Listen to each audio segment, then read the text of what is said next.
আসসালামু আলাইকুম, কেমন আছেন সবাই? আশা করি যে যেখানে বসে আমাদের ভিডিওটি দেখছেন আল্লাহর রহমতে সবাই ভালো আছেন, আমরাও ভালো আছি আলহামদুলিল্লাহ।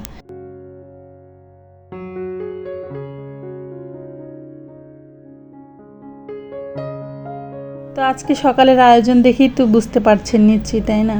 আজ ডাল ছিল না বলতে ডাল ছিল মুগ ডাল, তো ওটাকে তো ভেজে খোসাগুলো ছাড়াতে হবে, সেটা লম্বা প্রসেস। আর খিচুড়ি তেমন খেতে চাচ্ছে না, আসলে ছোটো মেয়ের কী হয়েছে আমি জানি না, সে রাত্রে 2টা-3টা পর্যন্তই সজাগ থাকে, ঘুমায় না। তো আমি অনেক সময় অনেক আপুদেরকে কমেন্টস করি, তো ওনারা তো বুঝতে পারে। যাই হোক, এভাবে করে দিনগুলো কাটছে, খুবই ঝামেলা করছে, একেবারেই খেতে চাচ্ছে না। এরকমটা হয় মনে হয় বাচ্চাদের, তাই না? তো আমি সকালে কি করব ভেবে পাচ্ছি না, তাই ভাবলাম যা আছে সেটা দিয়ে চালিয়ে নিই। তো সবজি যাই ছিল সেগুলোকে ভালোভাবে কেটে বেছে, এই যে তারপরে চাল, এটা দিয়ে এটাকে কি ফ্রায়েড রাইস বলা যাবে না, তারপর ওরকমই কিছুটা ওরকম। তো এগুলো রান্না করব। ডাল তো ছিল না, আমি হলুদ দিইনি কড়াইতে, যেহেতু হলুদ রান্না করা হয় তরকারি, ওই জন্য একটু যতটুকু হলুদ হয়েছে, তো আমি কিছুটা গরম পানি দিয়ে দেবো। এই দিয়ে যা হয়, আসলে এটা কিন্তু স্বাস্থ্যকর, তাই না? অবশ্যই স্বাস্থ্যকর, যেহেতু এখানে অনেক ধরনের সবজি আছে। আর আমি একটা ডিম ভেঙে ভেজে নিয়েছি, কারণ আমি যদি এটা আগে ভেজে চালের সাথে দিতে পারতাম, তখন ডিমটা একটু শক্ত হয়ে যায়, যেহেতু অনেকক্ষণ লম্বা সময় ধরে জাল করা হয়, তো এই জন্য পরবর্তীতে দিয়ে দিলাম। তো এগুলো খেতে দিয়ে অন্য কাজ করব, যেহেতু আজকে বাজার আছে, আর বাজার মানেই ঝামেলা। আর বাজারের যে অবস্থা, সব জিনিসের দাম কমে গিয়েছে, সেটা দেখে তো আমি অনেক খুশি। আর ইলিশ মাছের কথা কি বলবো, দাম কমা শুনে তো আমি জামাইকে তো বলছি যে তুমি যাও বাজারে, মানে পাগল করে ফেলছি। যেহেতু আমার জামাই তো হতাশ, কি দেখে আসলাম কি হয়ে গেল, যাক সে কথায় পরে বলছি। আগে কাপড়গুলো গুছাচ্ছি, আলমারির ভিতরে এত কাপড় চোপড় কোথা থেকে আসে, যতই গুছাই ততই এলোমেলো, এভাবে করেই সময়গুলো যায়। তারপর ফাঁকে একদিন মানে সুযোগ করে সবগুলো গুছিয়ে নিই, কী করব, কাজ একটা করি 10টা পড়ে থাকে, এভাবে করেই তো কাটাচ্ছি, তাই না? ছোটো বাচ্চা থাকলে যা হয়, যাদের আছে তারা জানে যেগুলিকে আর কত দ্রুত করছি, ভালোভাবে করতেও পারছি না, কারণ সে উঠে গেলে মানে কাজ করতে আমার একটু ঝামেলা হয়, আমাকে টানাটানি করে। ও চায় যে আমি ওর কাছে থাকি, কিন্তু আমার তো ঘরের কাজ করতে হয়, তাই না? আর আজকে সকাল সকালে ঘুম থেকে উঠে গিয়েছে, রেগুলার তো সকালে ওঠে না ঘুম থেকে, আজ উঠে গিয়েছে। আমার প্রিয় আপুদেরকে অনেক আপুরেই বলে যে চ্যানেলে এসে কেউ বলবেন না যে বন্ধু করেছি, পাশে আছি। কি নাছোড়বান্দার লোক এগুলো বলবেই, মানে এটা আপনি সারাদিন বলে শেষ করতে পারবেন না। আরে আমাদের সাবস্ক্রাইবার তো হাজার হাজার না, একটা কমেন্টস করলে সেটা তো আমরা দেখতে পারি, আর সেটা দেখলে অবশ্যই তাদের চ্যানেলে যায়। আর কমিউনিটিতে যারা না বলে তাদের চ্যানেলে যদি একটু সমস্যা হয়, তারপরে একই কথা বলেই যাবে, কি আর বলবো। আসলে সব আপুরে তো ভিডিওতে বলে, যারা এগুলো এই কমেন্টসগুলো করে তারা তো দেখি 200-300 সাবস্ক্রাইবার বা 500, মোটামুটি তো কিছুটা জেনেই আসে, তারপরে একই কাজ করে প্রত্যেকটা দিন। যাই হোক, আর অনেকগুলো করে সাবস্ক্রাইবার কাটে, কী আর করবো, ইউটিউব দিয়ে আসলেই মনে হয় কিছু হবে না, বুঝতে পেরেছি। যার পরে যেহেতু এসেছি, কিছুদিন থাকবো, যদি কিছু হয় তো হবে, না হলে আর কিছু করার নেই। কারণ এমনিতেই তো এখন তো ভিউ হয় না অনেকেরই, আমার তো হয় না ভিউ, তারপর যাদের যে আপুদের বেশি হতো তাদেরও এখন কম হয়, কিন্তু তার ভিতরে যদি এভাবে কমেন্টস করে তাহলে আর কী বলবো, ওরা আসলে বুঝতেই চায় না, এটাই সত্যি। যাই হোক, বাহিরে প্রচুর বৃষ্টি হচ্ছে, আর বৃষ্টি দেখলে তো বৃষ্টি বিলাস করতে মন চায়, কিন্তু সংসারের কাজ এই যে ইতিমধ্যে বাজার থেকে চলে এসছে।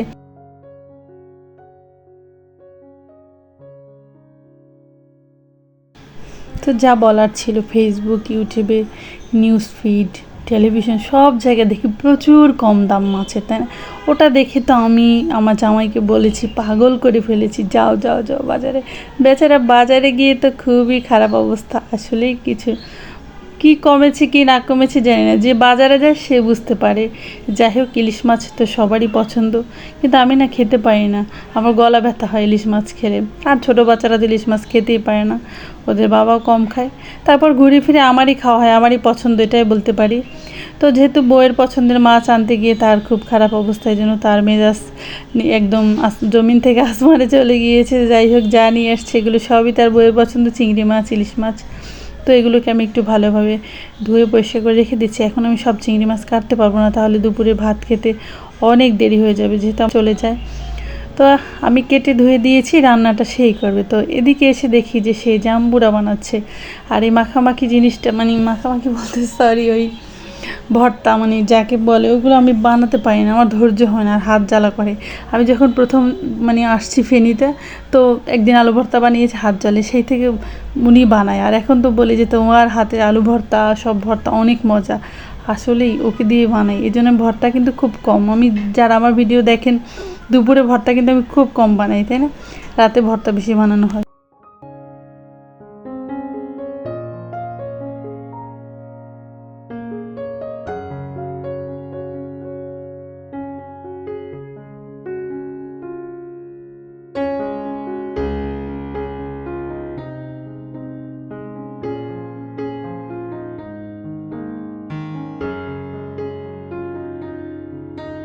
তো যাই হোক, আমি হাতে মেখে ইলিশ মাছ রান্না করব, আর এখানে সবজি সসিন্দা আলু এগুলো কি রান্না করব মেয়েদের জন্য। তো ওইখানে আবার ওর বাবা 2-1 পিস মাছ দিয়ে দিয়েছিল। আসলে ইলিশ মাছ উনি শুধু দুপুরেই খাবে, আর খাওয়া হবে না। তো যা রান্না করেছি এটা আমাদের জন্য হয়ে যাবে। তো অনেকে ভাবতে পারে যে এই 2-1 পিস মাছ রান্না করে, দুজন মানুষ তো, আর সাশ্রয়ী তো হতে হবে, প্রচুর দাম জিনিসের। কবে কমেছে কমবে ওটা শুধু শুনি, যখন দেখব কিনতে গিয়ে তখন বিশ্বাস করব, তাই না? তো এই যে বৃষ্টি এখনও হচ্ছে, ভালো লাগে আমার বৃষ্টি, তাই না? খুব বৃষ্টি, আজকে সারাদিন বৃষ্টি ছাড়ে, বৃষ্টিতে ইলিশ মাছ, খিচুড়ি, মাংস, ভর্তা, ভাত সব কিছুই মজা লাগে, তাই না?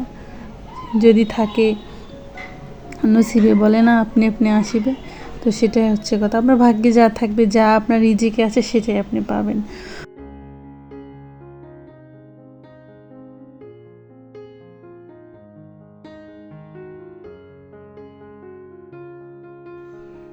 তো এই যে রান্না করছে সবজি, তো আজ এখান থেকেই বিদায় নেব। সবার প্রতি শুভ কামনা রেখে আল্লাহ জানি সবাইকে ভালো রাখে, সুস্থ রাখে। আমাদের দেশের যে অবস্থা, দেশের জানি খুব শীঘ্রই আমরা পরিবর্তন দেখতে পারি। তো সেই কামনায় আজ এখান থেকেই বিদায় নেব। সবাই ভালো থাকবেন, সুস্থ থাকবেন। আল্লাহ হাফেজ, আসসালামু আলাইকুম।